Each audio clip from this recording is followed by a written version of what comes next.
Welcome to my channel. Don't forget to subscribe and enjoy a new story every day. That evening, I experienced the greatest shock of my life. 20 years of marriage, 2 wonderful daughters, and countless moments of joy, or so I believed, came crashing down in a single moment. I returned home early that day, blissfully unaware that everything was about to change forever. When I stepped into our bedroom, I saw my wife, Rachel, with a look of unwavering determination. Words caught in my throat. Was this just a harmless weekend trip?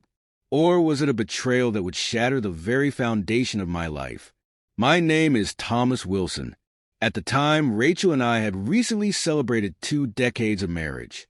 We met in college and married shortly after graduation. Together, we had 2 daughters, Amy and Jessica. Amy had just started her first year at a state university, and Jessica was preparing to graduate high school. 6 weeks earlier, we had dropped Amy off at her college campus. Jessica was considering following in her sister's footsteps and attending the same school.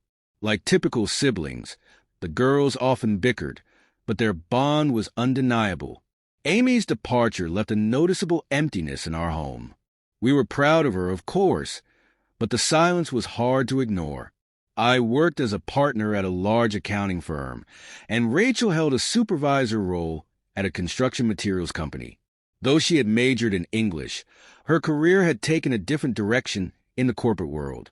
Financially, we were secure. We had a beautiful house, new cars, and a comfortable lifestyle.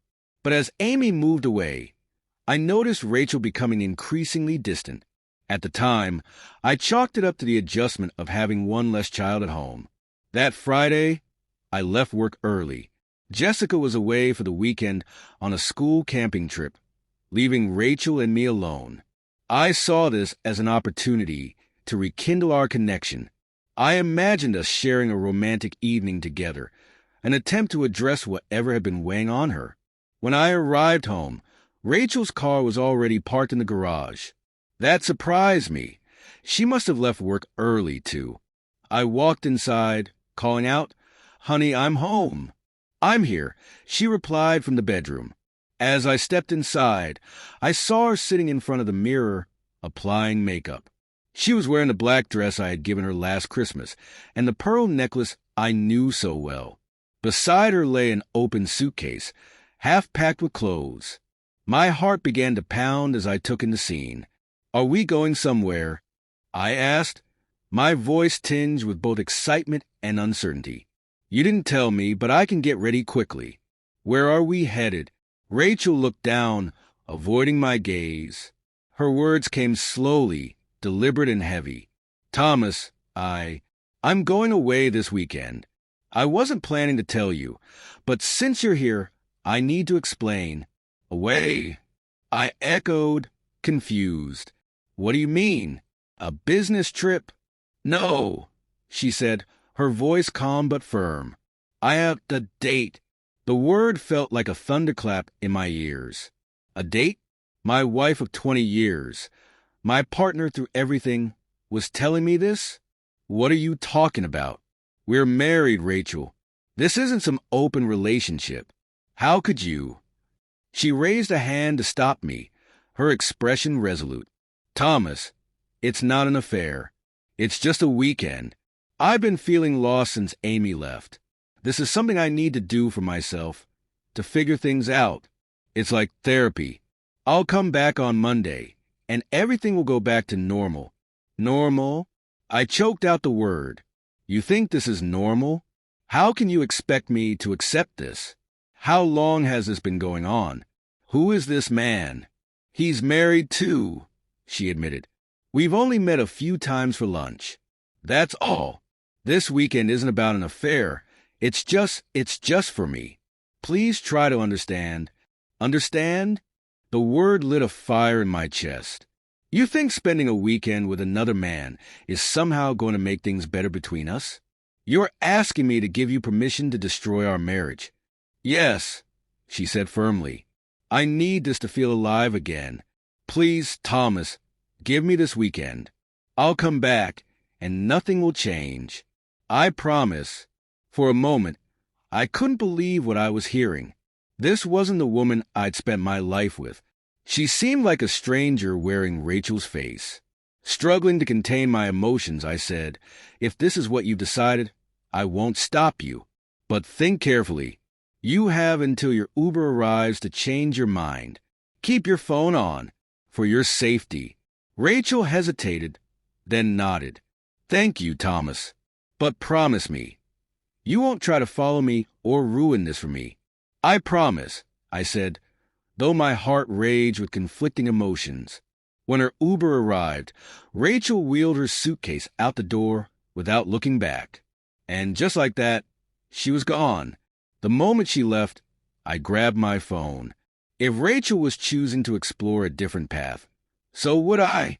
One name filled my thoughts: Emma. Someone from my past who had once held a special place in my heart, but whom I had pushed away out of loyalty to Rachel.